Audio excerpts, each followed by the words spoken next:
Un point qui pour moi est super important, c'est de toujours prévoir son hardware, donc sa plateforme électronique pour les 3-4 prochaines années, un peu surspéquer par rapport aux besoins actuels, parce qu'on ne sait jamais comment vont évoluer les fonctionnalités ou les besoins du marché. Et en faisant ça, ça permet de garder la même plateforme et de développer pour la même plateforme pendant plusieurs années ou plusieurs générations de vélos. Et ça peut vraiment sauver une boîte.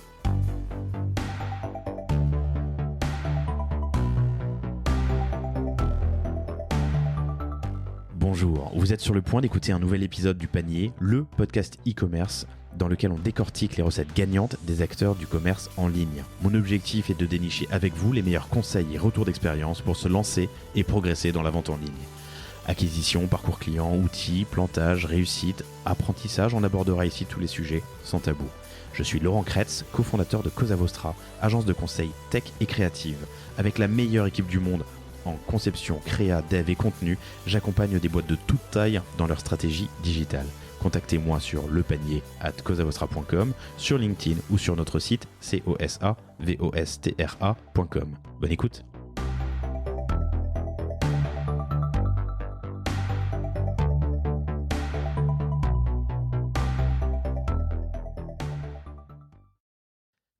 Bonjour à tous, très heureux de vous retrouver pour ce nouvel épisode du Panier. J'ai l'immense plaisir aujourd'hui de recevoir Tanguy Goretti, qui est le cofondateur et le CTO de Cowboy. Salut Tanguy, ça va ? Ça va très bien, toi ?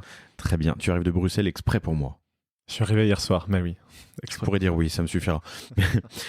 Puisque vous êtes basé à Bruxelles, Cowboy, vous connaissez certainement tous, alors peut-être pas forcément de nom, mais Cowboy c'est un vélo électrique connecté, qui a un design de ouf, qui ressemble à un fixie, donc un vélo à pignon fixe mais qui ne l'est pas, qui existe depuis 5 ans maintenant. 5 ans maintenant. Vous venez d'annoncer une énorme levée, je crois qu'en tout vous devez être à 130 millions si j'ai pas de bêtises. 120 millions de dollars. 120 millions de dollars. Et surtout au Cowboy numéro 4, j'ai envie de dire que vous arrivez à maturité. Je sais pas, enfin vous y étiez déjà peut-être avant, mais en tout cas vous avez de l'expérience sur ce marché. C'est un vélo qui est assez incroyable. Et une ambition et une mission qui n'est pas aisée. C'est du hardware, il y a de la confection, il y a du design, il y a du brevet, ça vient de loin, c'est un prix, il est à 2300, 2500 2590. 2590, c'est pas un achat impulsif, compulsif, bon, pour certains peut-être, mais pas pour tout le monde. Il y a des sujets d'appro et dans un environnement, dans un contexte actuel un peu difficile, et tu nous en parleras, c'est passionnant. Des sujets marketing hyper intéressants aussi, en haut de funnel, en bas de funnel, en fidélisation, en usage pour les, comment on appelle d'ailleurs les cowboyers, les cowboys. Les cowboys. Cowboy, cowgirl. Les cowboys et cowgirls qui roulent en cowboy. Bref, plein de sujets passionnants. Je suis très heureux de te recevoir. Je suis très heureux d'être là. Bienvenue. Je vous invite à écouter aussi donc ton associé Adrien qui est passé sur GDIY et qui raconte c'est moins opérationnel, plus sur la trajectoire, mais c'était un épisode qui était passionnant. Bienvenue. Donc le Cowboy 4 est sorti assez récemment. Ouais, il est sorti l'année passée. Ouais. On l'a annoncé au mois de mai. On a fait le premier test ride avec la presse à l'époque. Et on était à l'époque en précommande, donc on voulait livrer à la fin de l'année. Malheureusement, on a eu un peu de retard avec la crise logistique, mais aussi des composants et le Covid qui a pas facilité les choses. Mais donc là, on a livré les premiers vélos fin de l'année passée et on est toujours en train de livrer ces premières précommandes ici début de l'année. On rattrape notre retard. Vous avez travaillé sur un principe de précommande dès le départ, hein. On savait qu'on allait avoir des délais de livraison longs, donc on les avait annoncés et on voulait juste prendre 100 € pour valider la commande et demander le reste quand on était sûr de pouvoir livrer. Donc c'est ce qu'on a fait. Le principe d'ailleurs, c'était le principe de Tesla, si je dis pas de bêtises, sur la X ou la Y, il y avait 1000 balles ou 500 balles à poser de... Exactement. Ouais. C'est un concept qui marche plutôt pas mal. C'est engageant pour c'est engageant. C'est super engageant et en tout cas dans le passé, ça avait plutôt pas mal marché pour nous dans le sens où on avait un meilleur taux de conversion quand on regardait le taux de conversion sur la pré-order à 100 € et puis la conversion de la pré-order à la commande finale, comparé à tu demandes 2590 € directement au client. Et donc c'est un peu la technique du pied dans la porte, tu demandes un petit peu et puis plus. Mais voilà, avec le marché, ça avait beaucoup de sens pour nous de le faire vu qu'on pouvait pas livrer directement, donc on employait ce système-là. J'aimerais alors commencer peut-être par la genèse, le lancement de Cowboy il y a 5 ans. Pourquoi vous êtes lancé dans cette aventure honnêtement un peu folle est-ce que vous saviez que ce serait difficile ou aussi difficile? Alors c'est certainement hyper intéressant et enrichissant, mais c'est pas une mince affaire, quoi. Non, on savait que ça allait être difficile, sans doute pas à ce point-là. Je me souviens quand on avait vu Jean de La Roche-Brochard, qui bosse avec Free et Kima, qui nous a dit oui, hardware is hard, mais vous réalisez pas à quel point ça va être dur. Et au final, il est investi dans la boîte autour de Seed. Mais oui, c'était vraiment très compliqué depuis le début, et ça allait encore plus aujourd'hui avec un contexte global qui est extrêmement difficile. Après, c'est super enrichissant, et le fait d'avoir un produit physique qu'on peut voir dans la rue tous les jours, que ce soit à Paris, Bruxelles, Berlin, Londres et maintenant New York, San Francisco, c'est assez grisant. Et après, on a énormément appris. Donc, on connaissait rien en hardware. On a eu la chance d'avoir des personnes qui nous ont accompagnés dès le début sur ce sujet, comme Hardware Club, qui est un des premiers fonds qui investit dans Cowboy, qui nous a mis en relation avec une tonne d'experts pour pouvoir débattre de différents problèmes qu'on avait à l'époque, soit la batterie, comment tu trouves tes premiers suppliers, tes premiers partenaires, etc. Mais donc tout ça pour dire que non, on s'imaginait pas de la difficulté qui nous attendait, et la difficulté ne fait que augmenter ici avec les dernières années. Raconte-moi le lancement, pourquoi se lancer là-dedans? Ouais, on a démarré parce que y avait deux choses qui se passaient. Premièrement, quand on voyait les livreurs à l'époque en 2015 sur les plateformes de livraison de restaurants, personne ne voulait être vu sur un vélo électrique parce que c'était considéré comme tricher, c'était pas cool. Les livreurs ne souhaitaient pas être vus sur des vélos électriques. Tout à fait. Tu avais un peu ce côté puriste où tu pouvais pas livrer si tu étais sur un vélo électrique, alors que ces personnes-là faisaient plus de livraison forcément que les autres. Tu avais ce premier point-là. Et puis le deuxième point, c'est que dans les rues de Bruxelles, tu te faisais dépasser par des personnes âgées sur ces vélos électriques qui étaient très moches à l'époque. Donc je parle de 2014-2015. C'était la batterie sur le porte-bagages, il n'y avait rien qui avait été intégré, il n'y avait pas de phare, ou s'il y avait un phare, c'était encore alimenté par la dynamo à l'avant, ce qui n'avait aucun sens. C'était pas connecté, il n'y avait pas de notion de service. Et donc, quand on voyait ce produit qui pour nous avait quand même beaucoup de sens, parce que ça te permet d'aller d'un point A à un point B dans une ville de façon extrêmement rapide, et de regagner un peu cette liberté qu'on avait perdue avec la voiture, on s'est dit ok, il y a moyen de faire un produit qui attire une génération un peu plus jeune, parce qu'il faut savoir que les early adopters du vélo électrique, c'était nos grands-parents. Ça leur permettait de continuer de faire de l'exercice, c'est pour ça qu'ils utilisaient un vélo électrique à l'époque. Et en Belgique, il y avait 50% des vélos vendus qui étaient des vélos électriques à cette époque-là, mais la grande majorité, donc plus de 80%, avaient plus de 45 ans. 45 ans, c'est ça, je dis pas de bêtises. Et donc voilà, le constat était assez simple. Il y a un super produit, il faut le rendre cool pour pouvoir le rendre mass market et attirer des jeunes de 25 à 45 qui vivent dans des grandes villes en Europe. Et donc c'était là le point de départ. Et il y avait vraiment cette notion aussi de transformer l'expérience client à tous les points de vue. Et donc c'est dans la façon dont on va vendre le vélo. On va le vendre en ligne uniquement sur notre site internet. C'est dans la façon dont vous allez pouvoir tester le vélo. Donc on a un réseau d'ambassadeurs, de test riders qui viennent à votre domicile dans plus de 75 villes en Europe.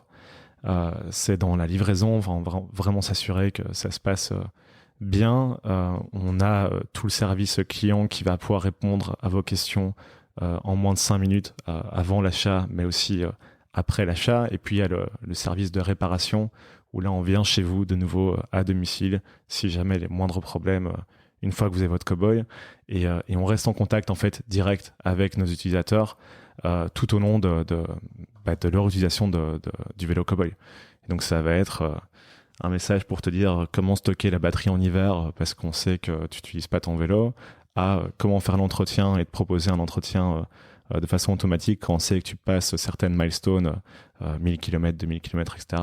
Et donc voilà, on utilise le fait que le vélo est connecté pour vraiment améliorer cette expérience client et s'assurer que tu aies une peace of mind, donc que tu sois complètement tranquille dans l'utilisation de ton vélo, que tu n'aies à penser à rien.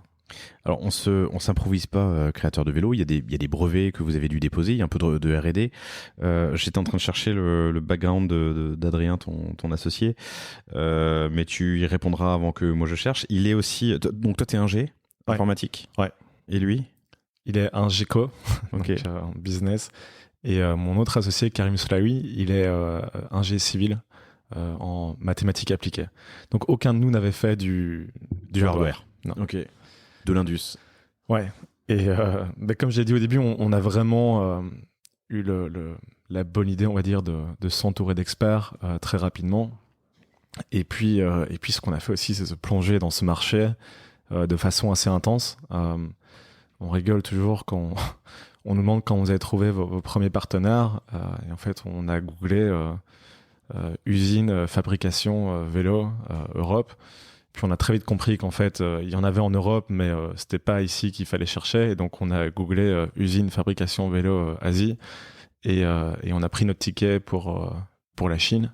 Et on est parti plus d'un mois, je crois quasiment 2 mois en tout, visiter des usines. Donc on a visité des usines de moteurs, de batteries, de cadres.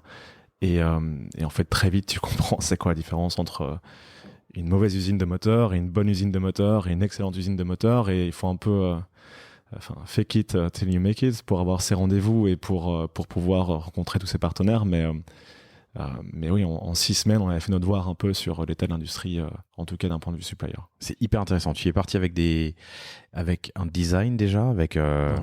À l'époque, on n'avait absolument rien, donc c'était même avant d'avoir créé la société.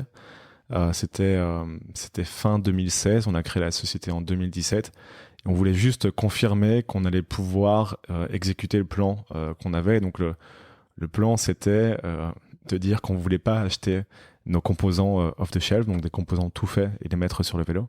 On voulait, nous, partir d'une feuille blanche, réimaginer la batterie, les phares, le contrôleur, le moteur, le module connecté, pour ensuite les intégrer parfaitement dans un cadre et être sûr qu'on arrive à un design qui soit super épuré, super simple, mais qui n'ait rien à voir avec les vélos que tu avais à l'époque sur le marché. Et donc l'idée de ce voyage, c'était de valider qu'on allait pouvoir trouver des partenaires qui allaient nous accompagner dans cette aventure-là. Et c'est ce qu'on a fait. Vous en avez certainement déjà vu dans la rue, puisque vous êtes toutes et tous des gens très très cool et que c'est un vélo cool. Vous voyez à quoi ça ressemble. Si ce n'est pas le cas, allez sur cowboy.com, vous verrez. C'est vrai que il y a un design qui est quand même très épuré, très stylé. Ça ressemble vraiment à un vélo, un fixie ou un vélo un peu course, on va dire. Même pas course, mais urbain, quoi. Ouais. Vous aviez ce design en tête dès le début ? Non, alors on est tombé sur un... Pardon, excuse-moi, il y a tout et son contraire dans les vélos. Il y a le gazelle ou le vélo hollandais à l'ancienne. Il y a aujourd'hui plein de cargos. Il y a des... Ce qu'on savait dès le début, c'est qu'on voulait pas avoir une position de la batterie qui soit une position classique. Donc on voulait pas avoir la position de la batterie qui soit sur le porte-bagages ou dans ce qu'on appelle le down tube, donc le tube oblique, parce qu'on voulait faire quelque chose d'unique. Et donc on est arrivé à ce concept assez rapidement d'avoir la batterie en dessous de la selle, donc en une position verticale, qui intègre le phare et qui en fait nous permet d'avoir ce design assez unique de cadre, mais aussi de phare, qui fait que les gens le reconnaissent assez rapidement dans la rue. Pour arriver à ça, on a fait appel à un design studio qui est basé à Stockholm, qui s'appelle Propeller, qui sont vraiment top, avec lesquels on bosse depuis le début, en fait, depuis la première version du Cowboy jusqu'à aujourd'hui.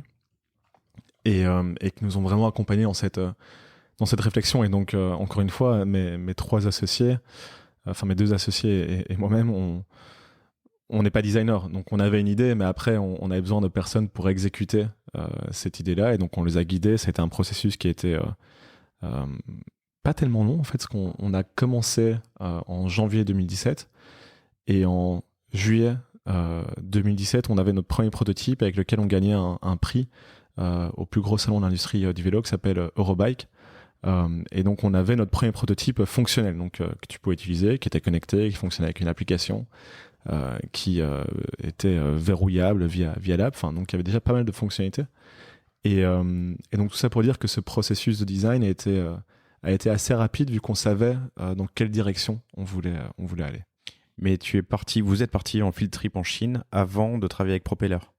Exact. Donc on est parti Pardon, je le au mois de redonne parce novembre 2016. Ouais. On a créé la société en janvier 2017 où on a levé un seed avec Hardware Club de 700 000 euros.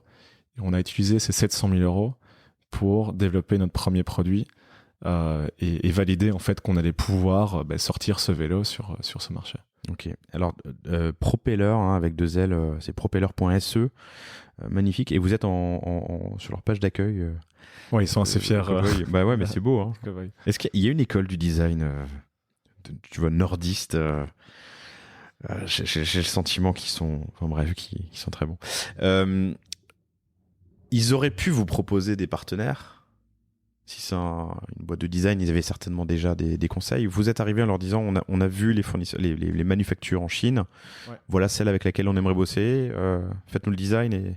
Ouais, mais ça c'est je pense un peu par chance, mais on a trouvé nos partenaires dès le départ et on a bossé avec eux sur le design. Et donc très tôt, les partenaires qui allaient fabriquer le vélo étaient dans la boucle pour pouvoir valider certaines choses.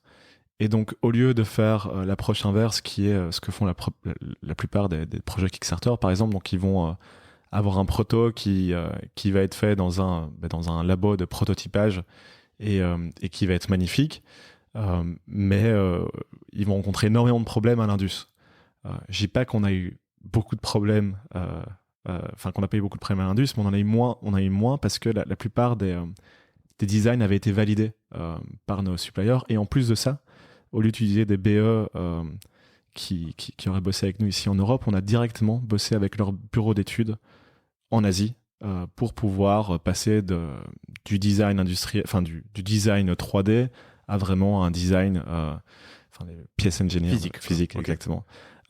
Pour pouvoir faire la fabrication du vélo. Et on est parti aussi avec nos designers, on est reparti en Chine, on a refait la visite de ces usines-là pour s'assurer que lui aussi comprenne comment est-ce qu'on allait pouvoir assembler ce cadre, qu'est-ce qui était possible, pas possible comme procédé de fabrication, et le cas échéant, adapter un peu le design pour être sûr que ce soit fabricable. Et ça nous a vraiment sauvés. D'être proche, de faire que tout le monde se parle en direct. Exactement, et de le faire pratiquement dès le début. Les gars vous ont suivi en Asie alors que vous étiez 3 petits mecs qui avaient fait un petit seed pour un petit marché à l'autre bout du monde. Avec du recul, c'est un peu fou qui nous ait suivis. Après, je pense qu'on était complètement on point avec notre vision du marché. Donc à l'époque, il y avait Warby Parker, tout le monde parlait des DNVB, Casper, qui levait beaucoup d'argent pour réinventer un marché. Et nous, avec notre approche de distribution directe, de fabriquer le vélo entre guillemets nous-mêmes avec une approche produit qui était assez unique, et puis réinventer complètement l'expérience client une fois que la personne a acheté le vélo, ça a parlé à énormément de gens parce qu'il y avait une opportunité sur ce marché où les marques de vélo, en fait, elles avaient déjà raté un premier virage, qui était le virage de l'électrification, dans le sens où aujourd'hui, une marque de vélo, elle va fabriquer son cadre, mais la plupart du temps, elle va acheter son moteur chez Bosch ou Shimano. Et donc, la batterie, le moteur, le contrôleur, l'écran, tout ça, elles achètent et elles n'ont aucune compétence en interne pour développer ce genre de produits. L'autre virage, c'était le virage de la connectivité. Et donc, elles n'avaient déjà pas les compétences pour l'électrification du vélo, elles n'ont encore moins pour ajouter de la connectivité sur le vélo. Et aujourd'hui, c'est Bosch de nouveau qui s'en charge pour ces boîtes-là de rajouter cet aspect connecté. Et le fait, nous, de développer cette compétence en interne nous permet de nous différencier de façon assez unique par rapport à ces acteurs classiques de l'industrie du vélo.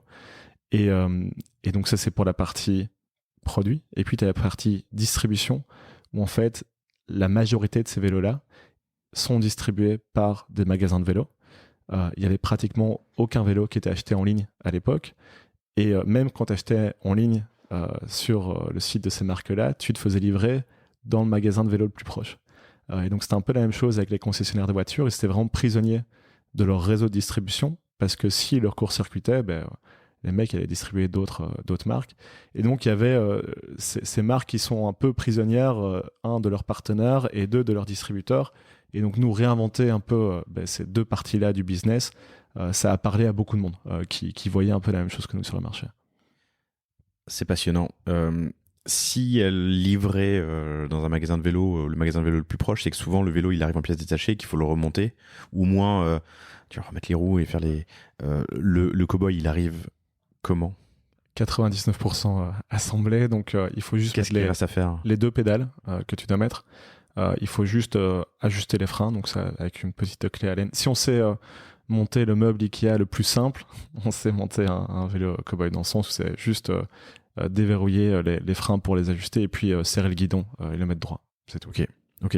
Ce qui est en soi une innovation d'usage aussi, mais c'est intéressant. Il y a une grosse innovation produit, une belle innovation d'usage, innovation aussi sur le business model. On y viendra plus tard. Je fast forward. Donc ça, c'était le Eurobike, hein, c'est le proto qui est présenté. Exactement. Plus gros salon européen. Ça Ouais. vous ouvre des portes. Ça fait quoi? Ça nous ouvre des portes, mais surtout ça nous donne un cachet, si tu veux, de validation de l'industrie du vélo par rapport à ce qu'on était en train de faire. Parce que jusqu'à présent, Il y en avait besoin. Mais il y en avait besoin parce que dans nos investisseurs et dans nos partenaires, il y a beaucoup de partenaires qui ne venaient pas de cette industrie-là. Et donc le fait d'avoir un peu cette approbation de l'industrie, ça nous a rendu beaucoup plus crédibles pour aller relever de l'argent après et surtout passer en production. Clairement, tous nos suppliers de l'époque, tous nos partenaires de l'époque étaient super fiers de pouvoir dire qu'ils produisaient le cowboy vu qu'on avait gagné un award à Eurobike. Et donc c'est le genre de choses que eux ensuite utilisent pour attirer d'autres clients dans leurs usines. Donc c'était un peu une relation win-win et ça on a toujours essayé de le faire, c'est mettre en avant nos partenaires d'une façon ou d'une autre pour que eux puissent aussi bénéficier de entre guillemets la notoriété de Cowboy pour faire plus de business avec d'autres personnes. Fast forward 2021 du coup en mai vous lancez la version 4. Ça fait presque une version par an. Tout à fait. Comment est-ce qu'on gère ça? Moi, je sais le faire en informatique. Hein. Tu as un backlog, tu as des sprints, tu as plein de choses. Comment est-ce qu'on fait des évolutions et qu'est-ce qui a changé sur le vélo et qu'est-ce qui a changé dans la relation avec vos fournisseurs? Est-ce que c'est toujours les mêmes fournisseurs? Plein de questions, mais je te... Ouais. Donc le premier Cowboy, on l'a écoulé à plus ou moins 2000-2500 unités, donc les volumes étaient quand même assez faibles. Aujourd'hui, on parle plus de tout ça, on parle de plusieurs dizaines de milliers d'unités, que ce soit pour le Cowboy 3 ou le Cowboy 4 dans le futur. Et donc, on ne peut pas fabriquer ces vélos-là de la même façon. Il faut vraiment penser le vélo pour pouvoir le fabriquer at scale. Et donc, une partie des changements, c'est vraiment dédié à ça. Donc, comment est-ce qu'on va améliorer la qualité, la facilité de la maintenance, mais aussi le fait qu'on puisse se fabriquer en très grand volume, toujours de la même façon. Et après, d'un point de vue innovation produit, avec le Cowboy 4, c'est la première fois qu'on sort un deuxième modèle. Donc, on a ce Cowboy 4 ST qui va s'adresser à un public un peu plus large, donc avec une position un peu plus hollandaise, on va dire, droite, plus confortable. On va pouvoir rajouter un panier ou un rack à l'arrière pour pouvoir mettre son sac et qui va attirer plus de femmes forcément ou plus de personnes âgées ou de personnes qui ont besoin d'un siège enfant pour pouvoir enfourcher son vélo facilement. On a aussi énormément bossé sur la connectivité, donc ce qui est super excitant pour nous avec le Cowboy 4, c'est que c'est la première fois où on a un chargeur sans fil qui est intégré dans le guidon, mais aussi un moyen de fixer son téléphone dans le guidon. Et donc le téléphone et le vélo ne font vraiment plus qu'un. Et ce qui est top aussi, c'est qu'on vend les quad lock, donc c'est une cover qu'on va pouvoir mettre sur son iPhone au moment de l'achat du vélo. Et donc aujourd'hui, on voit qu'il y a, je pense, c'est plus de 70% des clients qui achètent ces covers-là. Et donc ça veut dire quoi pour nous? Ça veut dire qu'on va vraiment pouvoir pousser l'utilisation de l'application pendant le trajet et délivrer encore plus de valeur que ce qu'on a fait aujourd'hui à nos clients. Et donc on voit vraiment aussi l'application comme un moyen d'augmenter cette expérience, que ce soit avant le trajet, pendant le trajet ou après. Mais là, on est encore qu'au début. Donc c'est assez excitant de voir qu'on est sur la bonne trajectoire. Sur la partie hardware, vous êtes toujours avec les mêmes partenaires? Il y en a qui ont changé, il y en a qui sont restés, tout simplement parce qu'on avait des besoins différents ou nos volumes étaient trop importants que pour rester avec ces partenaires-là. Dans l'hardware, il faut vraiment choisir le bon partenaire en fonction de son volume. dans le sens où si on est trop petit, c'est super difficile de faire changer les choses. Et si on est trop gros, c'est un risque autant pour nous que pour le partenaire, parce que si on se barre, c'est un gros manque à gagner pour eux, et parfois ils peuvent pas suivre non plus en termes de volume. Donc c'est toujours très dur de trouver ce juste milieu.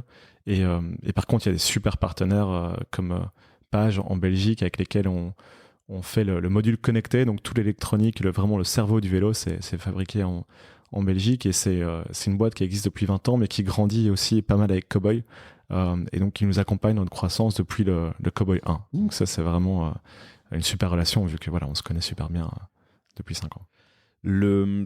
Le hardware est une chose. Moi, je vois souvent passer des boîtes, alors pas dans le panier, mais ailleurs, des belles boîtes hardware, mais qui sont très branchées hardware et pas soft. Et du coup, le lien que j'ai avec le hardware se fait via une app, et l'app est pensée avec les pieds, et c'est un peu dommage. Là, en l'occurrence, l'app, elle est hyper fluide et elle fait vraiment partie de l'usage. Vous l'avez pensé dès le début aussi, ça? C'était pensé dès le début. Nous, on vient plus du monde du soft, donc on avait cet ADN-là dans la boîte depuis le début.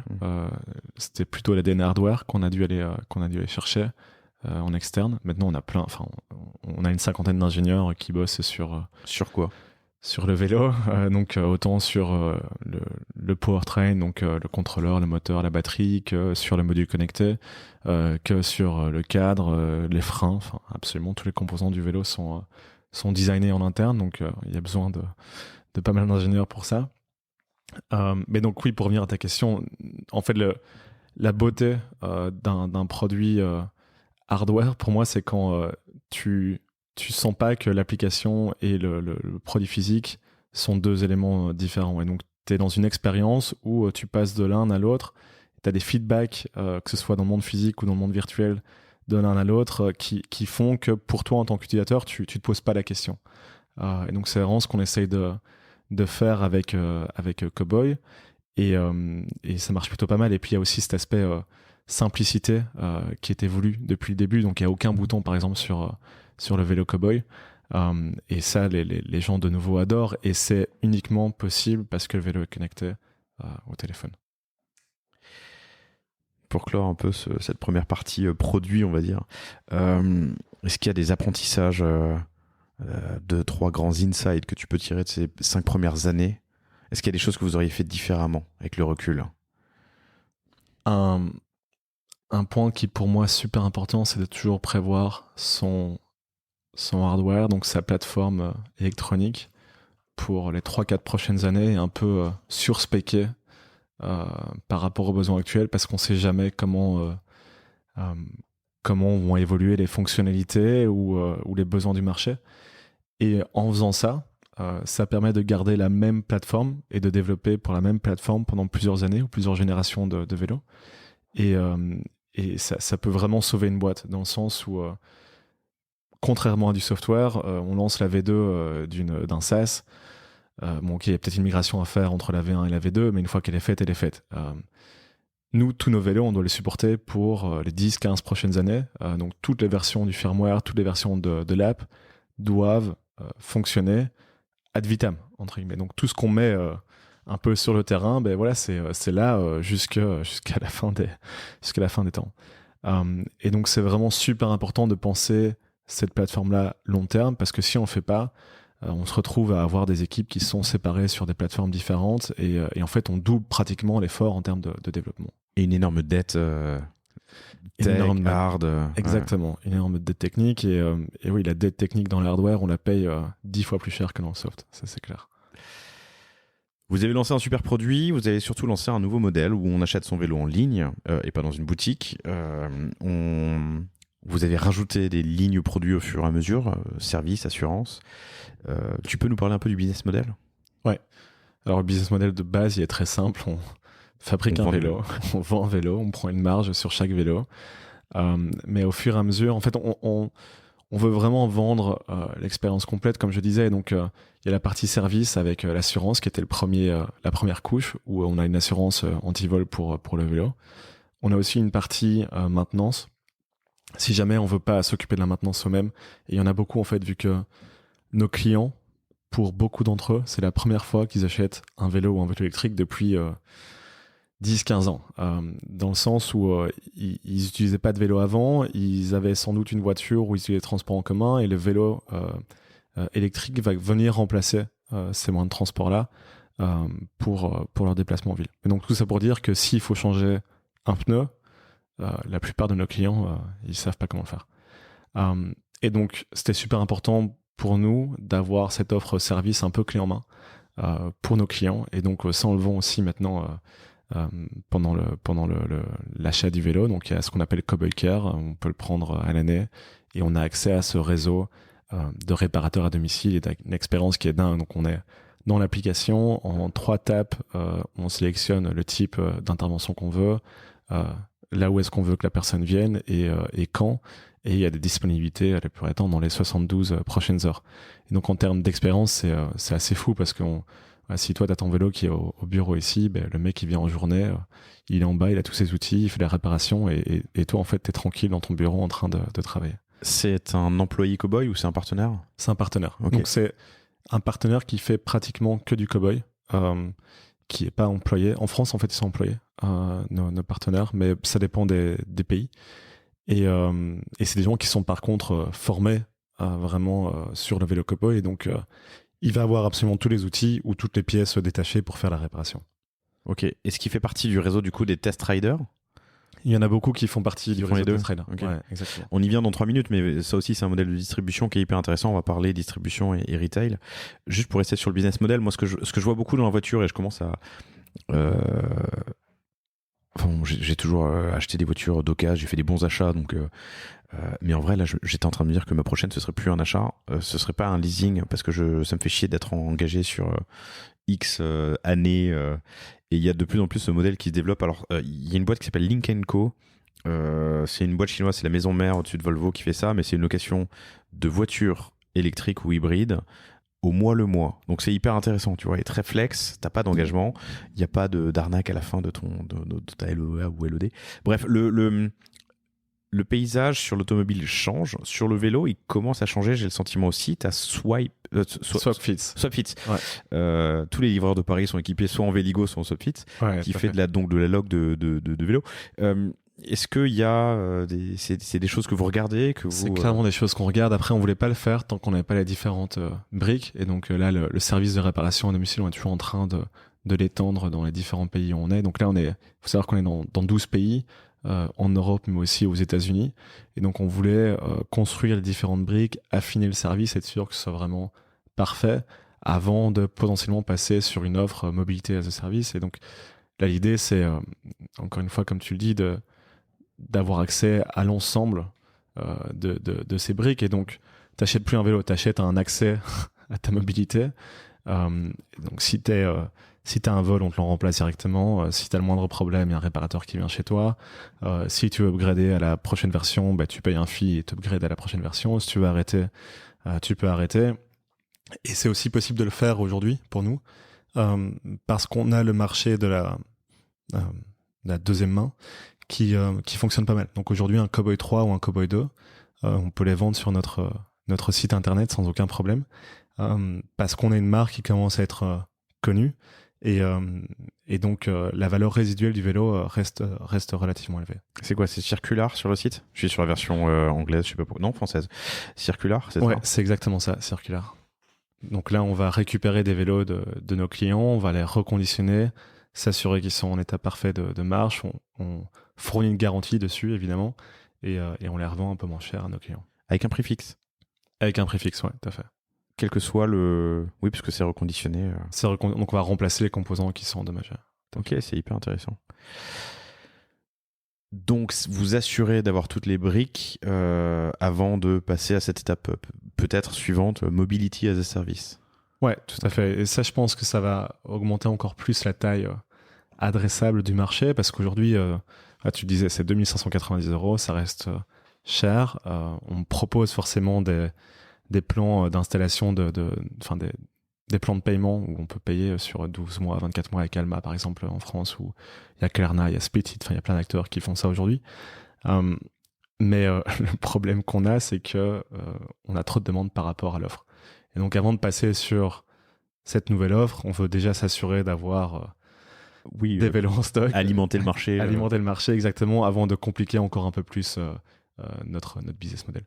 On y viendra tout à l'heure quand on parlera des ops, mais j'imagine que le contexte, Covid, la Chine, les appros, les tankers qui sont coincés, qui ont été coincés pendant plusieurs mois dans le Golfe, la demande qui explose, le vélo qui est cool et qui est un phénomène de mode. Putain, tout ça, ça a dû tendre incroyablement la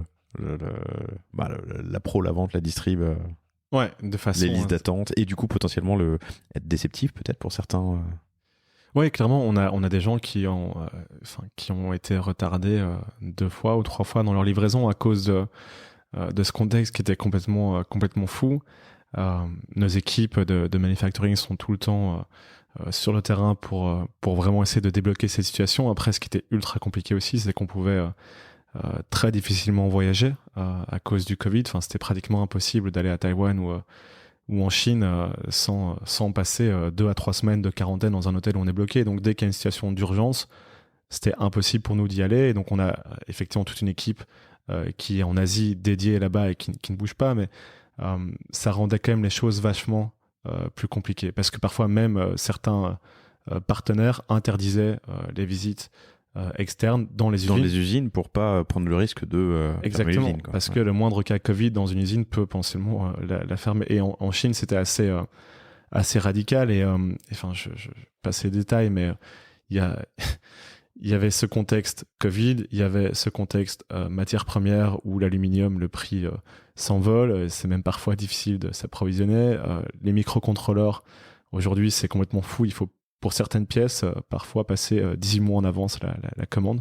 Les gens ne se rendent pas compte, mais dans l'industrie, tout le monde dit que c'est du jamais vu. En 30 ans, notre plus gros partenaire nous a dit c'est jamais arrivé une crise comme ça. Et le problème, c'est que ça va encore durer 6 à 12 mois dans l'industrie, d'après ce qu'ils disent, avant de revenir à la normale, vu qu'il y a un peu ce que j'appelle l'effet papier toilette. Donc, comme il y a un gros shortage sur le marché, tout le monde achète plus que ce qu'ils ont besoin.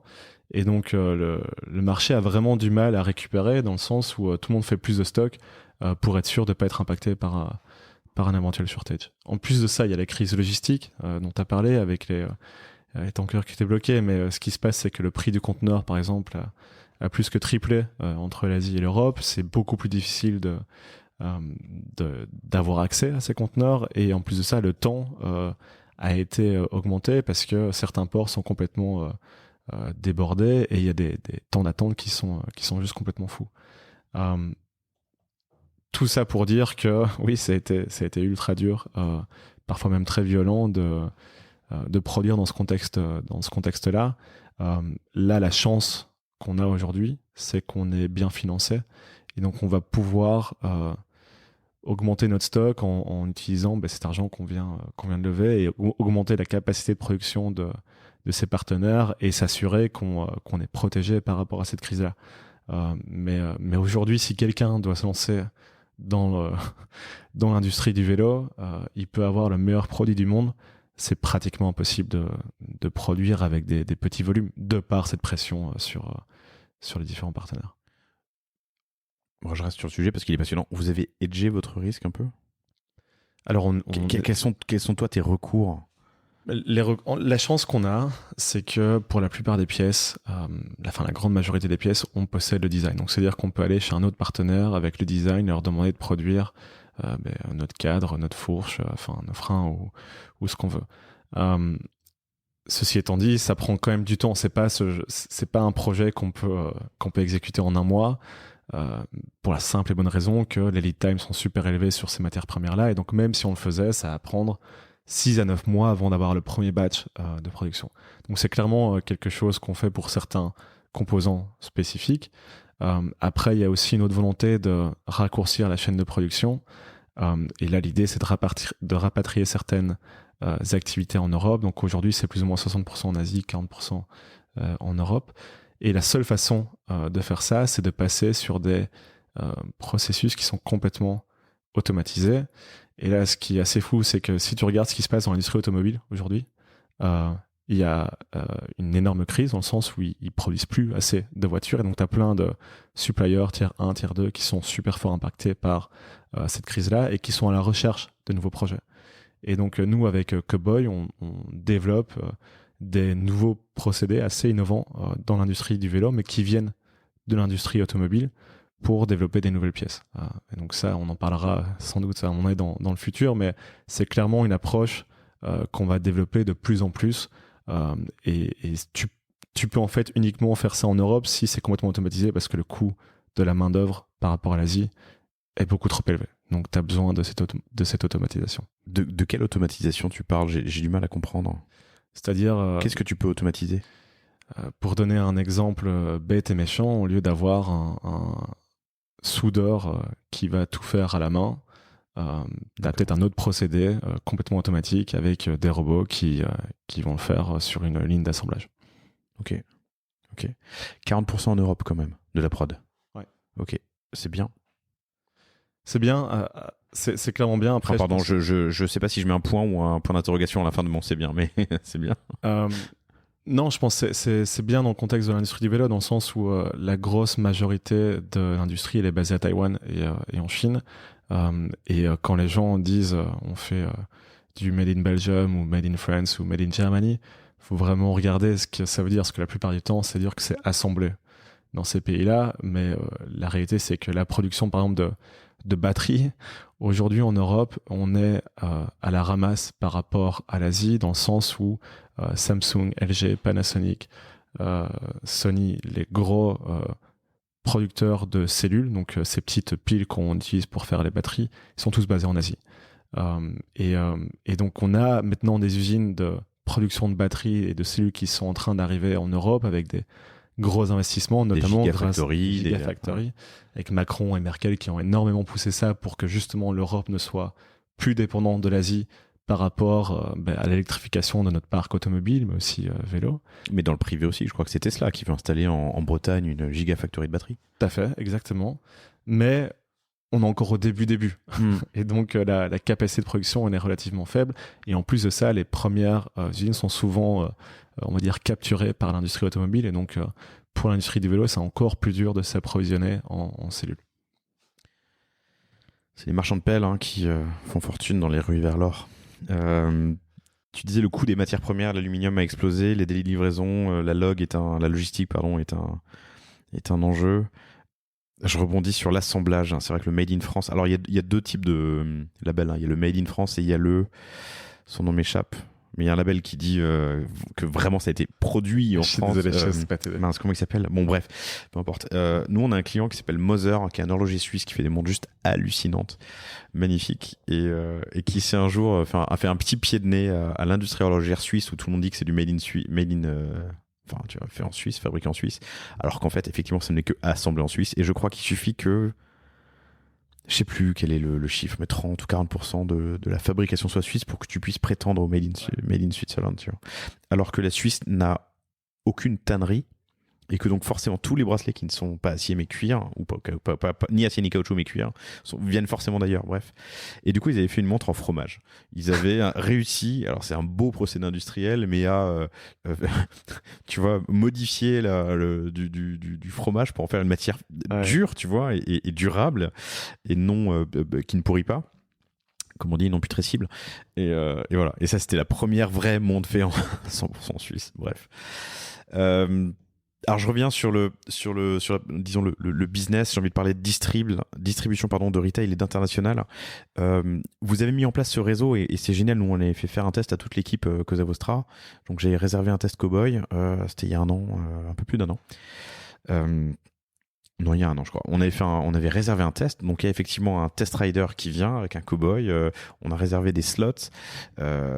Et chacun peut faire un petit tour et découvrir le Cowboy. C'est quand même le Cowboy. Alors si vous l'avez jamais essayé, c'est assez intéressant. C'est un feeling, une sensation assez particulière de conduite. C'est très agile. Il y a un répondant immédiat. C'est assez plaisant. Mais mon point suivant, c'est pas ça. C'est que du coup vous avez mis en place ce réseau d'ambassadeurs rémunérés, commissionnés. Ouais, tout à fait.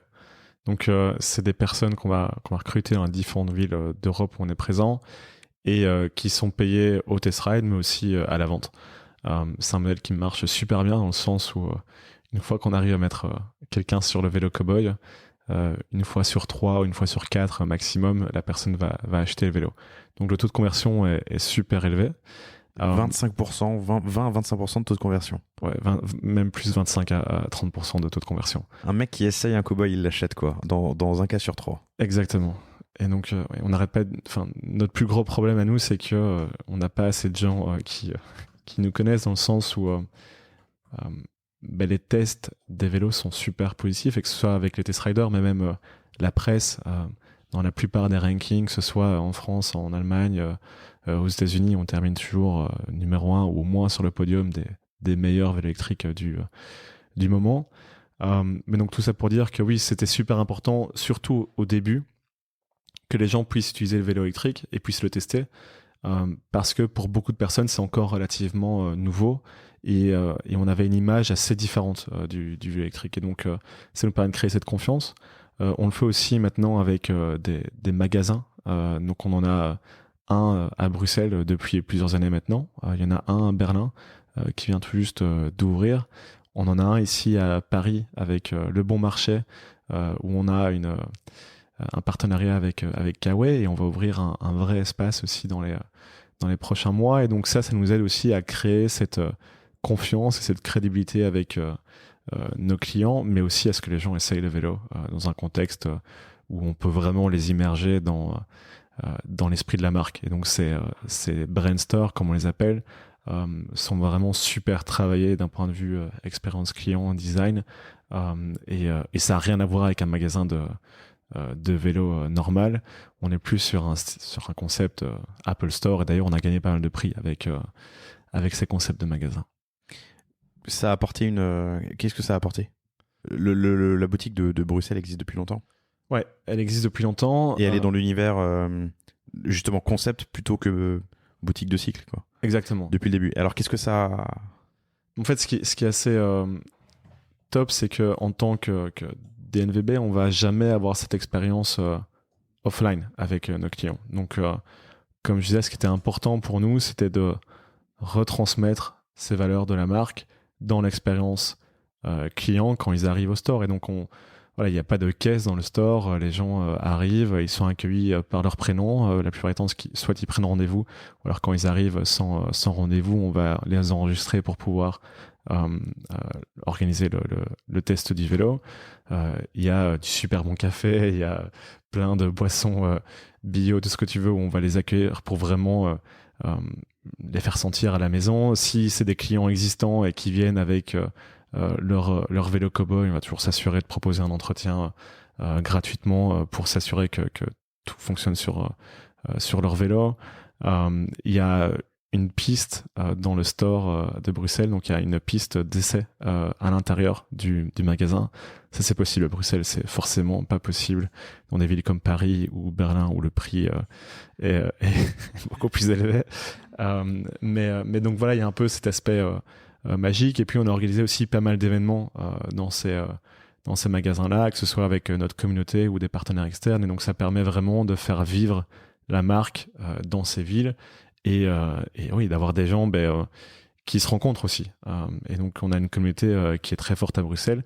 À Paris, d'ailleurs, s'ils écoutent, je les salue. On a un groupe qui s'appelle Cowboy Rider Paname, qui sont des super ambassadeurs de la marque, qui se voient pratiquement toutes les semaines pour faire des balades à Cowboy dans la ville de Paris. Donc, vous avez peut-être déjà vu quand il y a une dizaine, une quinzaine de cowboys qui se baladent et qui vont relativement vite, c'est sans doute Cowboy Rider Paname a priori, quoi. Exactement.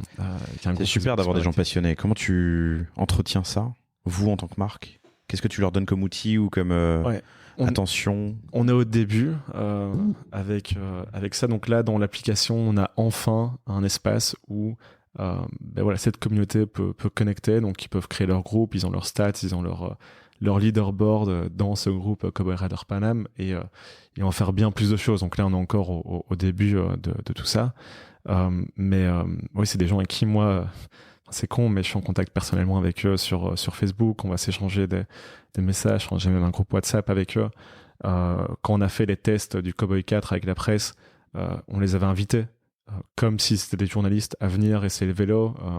On a pris 2 heures avec eux pour discuter, pour prendre leur feedback, pour les écouter. Et en vrai, on valorise hyper fort leur feedback. Et donc, on est au début, pour moi, de cette relation. Mais en tant qu'entrepreneur, c'est super important de rester au contact de ses clients, parce que quand ça va bien, c'est top. Mais quand on a des problèmes, et enfin voilà, comme toute marque, on en a eu, c'est aussi les premiers à être critiques. Et au moins, il n'y a pas de filtre, vu qu'on a une relation de confiance, quoi. Et donc, ils nous disent très clairement ce qu'ils ont aimé ou ce qu'ils ont moins aimé.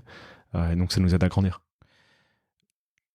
Un taux de transfo de 25 à 30% sur chaque essai qui est réservé. Alors forcément, si tu es sur du captif, de l'intentionnel, c'est génial. Tu n'as pas ça en boutique. Mais en boutique, tu vends de l'image. Tu as pas ça en boutique. Ouais, exactement. C'est l'awareness. Enfin, typiquement, avec le bon marché ici, ce qui est assez fou. Bon, c'est le début, on vient de l'ouvrir. Mais le vendeur me disait que là c'était les vestes Cowboy, donc c'est une collaboration qu'on a avec Kawaii, donc c'est des vestes de vélo qui sont brandées Cowboy avec des bandes réfléchissantes qui sont assez cool, et les gens viennent pour ça, et donc ils achètent ces vestes qui sont qui sont vendues à 180 euros parce qu'ils trouvent le design cool, la marque cool, mais aujourd'hui ils n'ont pas forcément des Cowboy, et donc c'est des gens qui n'ont pas de Cowboy. Mais c'est des vestes de cycle, donc objectivement c'est des cyclistes. Exactement. Mais qui n'ont pas de cow-boy, qui achètent des vestes cow-boy, enfin Kawaii Cowboy. Ouais. Bon, après on est vraiment, comme je te le dis, au début de ce pop-up store, mais donc les gens sont forcément attirés par le vélo. C'est un super bel objet. Ils viennent regarder, donc ça crée de l'awareness, surtout dans cet endroit qui est le bon marché. Mais sur la conversion, ouais, on vend. Il me disait, on vend ces vestes-là comme des petits pains, mais les vélos moins, mais après ça génère beaucoup de discussions et beaucoup d'essais aussi, que ce soit dans le store ou avec nos test riders qui sont à Paris, quoi. Et de l'awareness. Et de l'awareness, forcément. Ouais. Du coup, dans ta boutique, tu as installé un outil de réservation d'essais ou pas? C'est pas évident pour tout le monde, mais donc, alors, je sais pas si tu l'as dit ou je l'ai dit avant, mais pour essayer un Cowboy, on peut réserver un essai avec ce fameux test rider. Donc on a des slots, une confirmation, le mec vient, on a une discussion, c'est cool. Le magasin pourrait être, en tout cas le corner au bon marché pourrait être l'occasion de... Ouais, donc là comme on vient d'ouvrir, donc on va pouvoir faire des essais là-bas. C'est pas encore en place. Au bon marché. Au bon marché, ouais. On pourra faire des essais en extérieur. Mais oui, là on pousse aussi les gens, s'ils peuvent pas le faire à ce moment-là, à réserver en ligne sur cowboy.com, et là ils peuvent sélectionner leur ville et leur slot, et on essaie d'avoir un maximum de disponibilité dans les différentes villes où on est. Ce qui t'impose d'avoir un réseau de test riders dans les principales villes, et du coup c'est un peu mon point suivant à l'international. L'international avec un modèle comme le vôtre, je suis en train de réfléchir, en fait il est peut-être même plus simple qu'avec un modèle où tu as des points de distribution déjà, parce qu'il te suffit d'aller recruter une dizaine de test riders ou une centaine à New York, ouais, pour alimenter le marché. Combien d'essais peut faire un test rider? C'est une très bonne question. Ils sont pas full time pour Cowboy, donc c'est complémentaire. Et ils gagnent de l'argent à faire l'essai. Ils gagnent de l'argent à faire l'essai, et ils gagnent de l'argent si le vélo est vendu. J'ai pas les derniers chiffres, mais je dirais qu'ils font peut-être 10-15 test rides par semaine.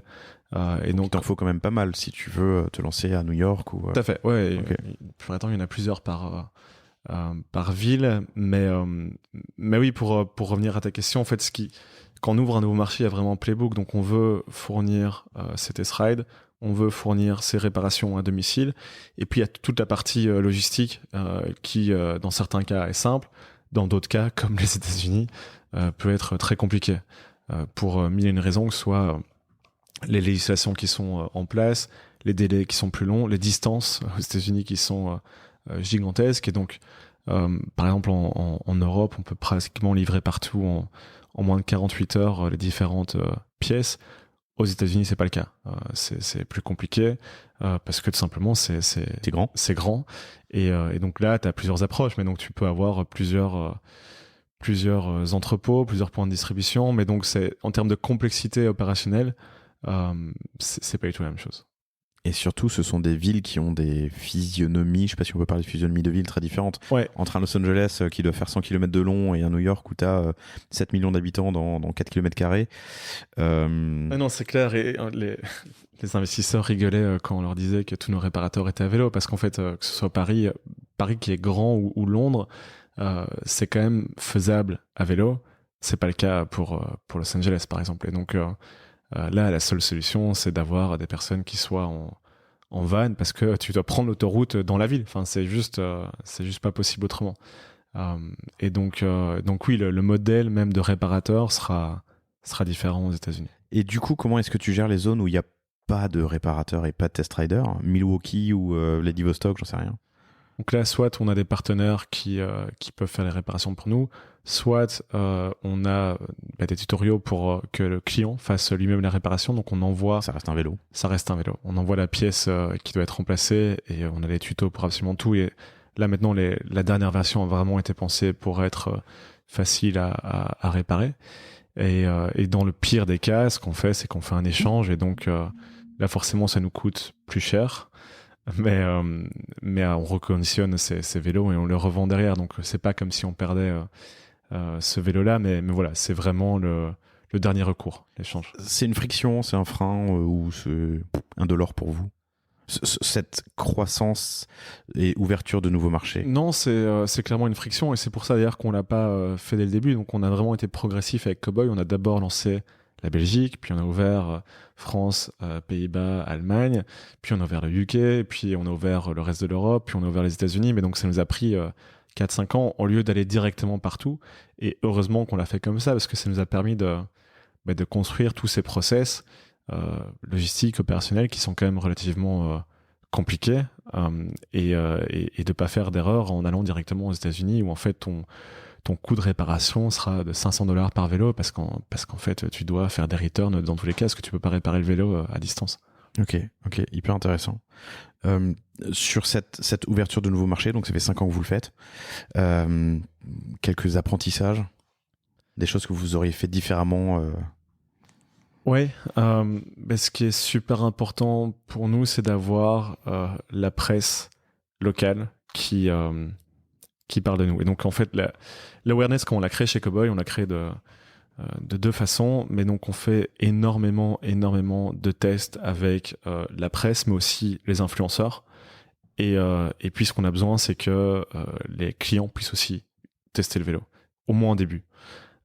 Et donc c'est super important d'avoir cette disponibilité de test rider quand on ouvre un nouveau marché, et puis d'avoir quelques ambassadeurs clés qui vont vraiment dire que le vélo Cowboy c'est dingue, parce qu'en fait les médias que les gens regardent pour acheter un vélo sont relativement différents. Par exemple, en Allemagne, on a un gars, je pense, qui a vendu 500 vélos sur YouTube avec une review, mais qui va générer forcément zéro trafic pour nous en Espagne. Et donc le client lambda en Espagne, il va pas aller regarder une review d'un testeur aux États-Unis, il va regarder plutôt ce que la presse espagnole ou ce que les influenceurs espagnols disent. Et donc ça reste relativement local, en tout cas de notre expérience. Et donc c'est important pour nous d'être sur place, et c'est quelque chose aussi qu'on a fait relativement bien. Par exemple, avec Cowboy 4, on a fait un press tour avec mon associé. On a rencontré, je crois, une 50aine de journalistes en 2 semaines, et on était, nous, sur place avec le vélo Cowboy pour raconter l'histoire des fondateurs de la boîte, pourquoi est-ce qu'on faisait ça, quelle était la vision, montrer le produit, faire le test ride ensemble avec le journaliste, et vraiment s'assurer que l'histoire est racontée de façon assez authentique. Et ça, les journalistes ou les influenceurs adorent aussi, vu que ça leur donne du contenu qui est top et qui peut utiliser de différentes façons. Et puis on va jamais raconter la même histoire en fonction de la personne qu'on a en face de nous aussi. Donc voilà, ça prend du temps. C'est pas comme si on appuyait sur un bouton et c'était parti. Mais c'est comme ça que ça marche pour nous. Génial. Le temps file. J'aimerais parler un peu de marketing. Alors, tu as beaucoup parlé de haut de funnel et de notoriété, donc des tests de la presse, des groupes de cyclistes. Tu peux me dresser un petit tableau de l'univers concurrentiel sur les marques récentes, les marques plus anciennes peut-être, et comment vous vous positionnez par rapport aux autres? Aujourd'hui, notre plus gros concurrent, c'est Bosch, dans le sens où quand les gens parlent d'acheter un vélo électrique, monsieur lambda ou madame lambda dans la rue, ils vont nous dire qu'ils veulent un vélo Bosch. Parce qu'ils ont réussi à imposer ce standard de qualité, et donc ils veulent un moteur Bosch, et qui est utilisé par plein de marques de vélos électriques différentes. Donc quand ils disent qu'ils veulent un vélo Bosch, c'est un vélo avec un moteur Bosch, quoi. Un moteur Bosch. Parce qu'il n'y a pas de vélo Bosch, si. Non, il n'y a pas de vélo Bosch. Enfin, il y en a eu, mais pas... Bosch e-bike. Pas récemment. Ok. Et donc le business de Bosch, c'est de vendre leur kit à différentes marques de vélos. Mais donc en termes d'awareness, c'est assez fou, parce que c'est cette marque-là qui ressort vachement par rapport à d'autres marques de vélos, on va dire, traditionnelles. Et donc ça, c'est le paysage classique. Donc ça va être les marques de vélos du style, je sais pas, Gazelle ou Trek ou Specialized ou Giant, qui sont des marques qui font énormément de volume, mais qui pour la plupart achètent leur kit électrique à des partenaires qui vendent très peu en ligne et qui sont un peu prisonniers de ce système de distribution dont on parlait, mais qui essayent un peu tous d'en sortir.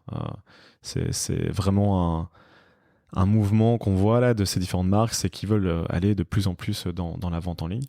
Et puis il y a les nouvelles marques de vélos, et c'était un peu Canyon qui était le pionnier, qui font un boulot formidable d'ailleurs, une marque allemande, plutôt sur forcément le vélo de course ou le VTT, mais qui maintenant fait aussi de l'électrique, et qui eux ont vraiment été le pionnier de la vente en ligne, qui sont en Europe mais aussi aux États-Unis. Et puis il y a des acteurs un peu plus récents comme Cowboy, Angel, VanMoof, qui vont aller sur ce qu'on appelle le vélo électrique connecté urbain, et qui vont s'adresser à un public qui vit dans des villes, dans les grandes capitales européennes, qui valorise la tech, le design, forcément un public un peu d'early adopter, mais on espère tous que ce marché naissant va continuer de grandir, et voilà, on a tous un peu une approche un peu différente, mais je dirais que c'est un peu ces catégories-là qu'on a sur le marché aujourd'hui. On a du coup beaucoup parlé de haut de funnel, même de bas de funnel, avec la transfo au niveau des riders. Vous faites de l'achat média ?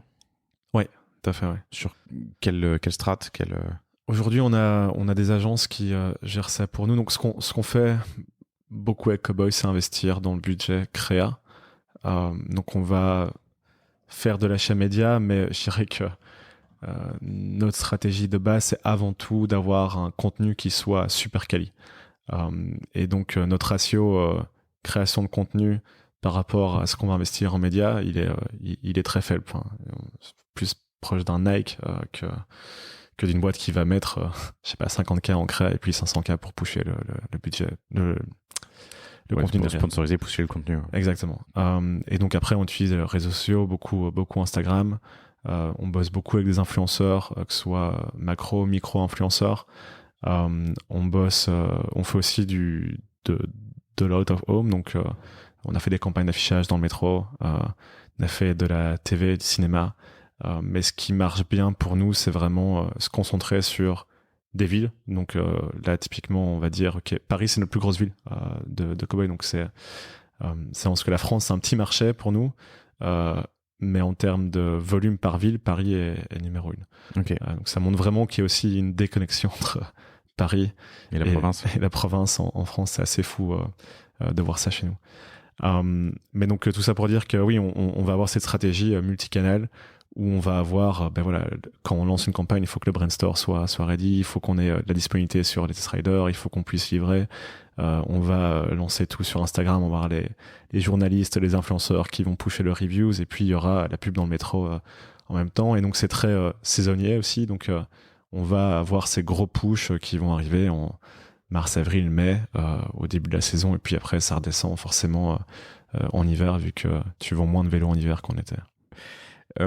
Tout ça, c'est avant l'achat. Moi, ce qui m'intéresse aussi maintenant, pour terminer cet épisode qui est passionnant, c'est ce qui se passe après.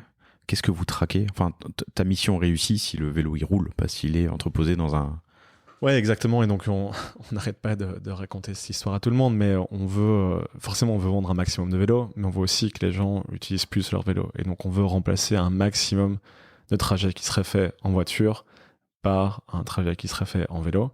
On a vu un premier changement de comportement avec le Covid. Et donc, pré-Covid, c'est vraiment un vélo qui était utilisé pour aller au boulot. C'est plus le cas aujourd'hui, donc on voit vraiment des usages qui sont complètement différents. On va l'utiliser plus pour aller faire les courses, aller au restaurant, voir ses potes, que juste aller au boulot. Et donc on voit dans les heures d'utilisation du vélo qui vont être peut-être plus en journée. On a aussi beaucoup plus d'utilisation le week-end, donc pour des trajets un peu plus loisirs.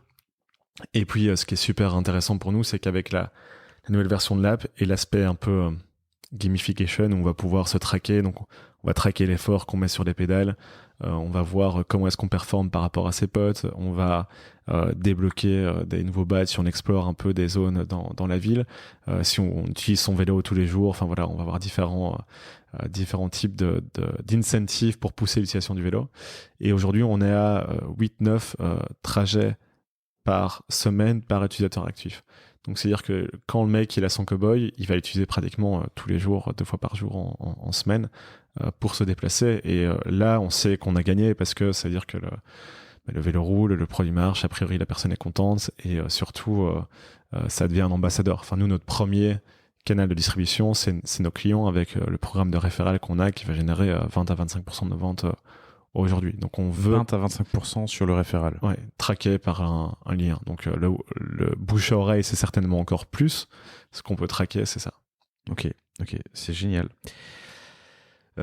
Merci infiniment Tanguy. On a fait un grand tour et surtout on a parlé de la supply des ops tout à l'heure. C'est passionnant. Pour atterrir en douceur et ouvrir sur la suite. C'est quoi l'avenir alors d'une part de Cowboy, mais aussi du marché de la mobilité as a service? Ouais. Ta vision, votre vision? Mais nous, on est super excités par l'avenir. Il y a des gens qui challenge un peu ce qui s'est passé avec le Covid et par exemple toutes les nouvelles pistes cyclables qui ont été ouvertes peut-être un peu rapidement. Nous, on est persuadés qu'il faut réinventer les villes, réinventer la façon dont on vit dans ces villes, dont on se déplace.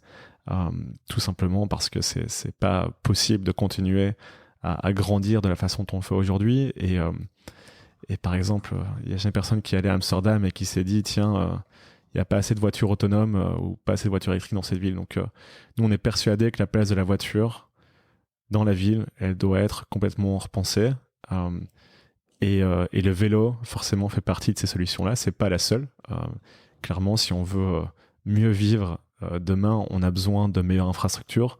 Ce que nous, on préconise le plus, c'est vraiment d'avoir ces pistes cyclables qui soient isolées de la circulation, parce que c'est ça qui permet de rassurer les cyclistes, d'avoir moins d'accidents et surtout d'avoir une égalité dans l'accessibilité à la mobilité, dans le sens où les femmes, par exemple, vont moins se sentir en sécurité sur la route en vélo et donc sont potentiellement moins utilisatrices de ce type de mobilité. Donc pour nous, c'est vraiment super important d'arriver à des situations comme Copenhague ou Amsterdam où voilà, le vélo a vraiment priorité. Et après, les scooters électriques, enfin voilà, il y aura plein d'autres solutions de mobilité, mais en tout cas, la voiture, on doit changer de paradigme. De logiciel, quoi. Exactement. C'était passionnant. Moi qui suis un cycliste, j'y suis hyper sensible. La ville a changé ces 2-3 dernières années. Alors moi je suis strasbourgeois d'origine et Strasbourgeois doit être en France l'une des villes où il y a le plus de pistes cyclables. Ça a toujours été un plaisir d'y rouler. À Paris ça a changé et on va pas parler politique, mais ça c'est bien. Voilà. Merci infiniment. Tu m'avais promis un code à moins 50% du coup pour tous les heures du panier. Cowboy.com et du coup Tanguy que vous pouvez retrouver sur LinkedIn, G-O-R-E-2-T-I. Et si vous avez des questions surtout, n'hésitez pas. Tanguy, merci infiniment pour ton temps. Avec plaisir. C'était passionnant. Je vous souhaite à tous une excellente journée et je vous dis à vendredi prochain. Salut. merci d'avoir écouté cet épisode du panier. J'espère qu'il vous a plu. Si c'est le cas, et même si ce n'est pas le cas, abonnez-vous pour ne rater aucun épisode. Parlez-en autour de vous et laissez-moi un commentaire sympathique sur Apple Podcast. C'est ce qui m'aide le plus à remonter dans les classements. N'hésitez pas non plus à le partager à chacun de vos contacts dans le business. Chaque nouvel auditeur intéressé est une victoire. Si vous avez besoin d'un accompagnement tech et créatif, que ce soit pour votre site internet, votre stratégie de contenu ou d'inbound marketing, n'hésitez pas à me contacter à l'adresse lepanier@causavostra.com. À bientôt.